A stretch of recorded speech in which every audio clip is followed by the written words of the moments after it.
Keluarga Uya Kuya ditipu agen travel hingga terlantar di Bandara Bali. Ya, baru-baru ini istri Uya Kuya, Astrid Kuya, mengaku bahwa keluarganya baru saja ditipu dan terkena musibah.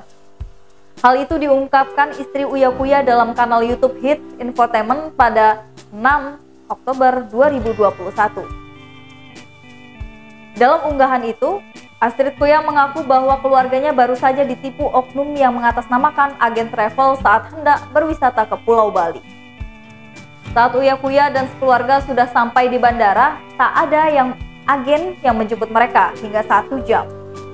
Bahkan nomor Uya Kuya dan Astrid langsung diblokir oleh si pelaku. Meski ditipu, Astrid dan keluarganya tak marah lantaran sempat memiliki firasat buruk sebelumnya. Ogah nasib apes itu terjadi ke orang lain, Astrid pun tak segan memajang agen travel abal-abal tersebut ke media sosial miliknya. Meski begitu, keluarga Uya belum berpikir hendak melaporkan oknum tersebut ke pihak berwajib.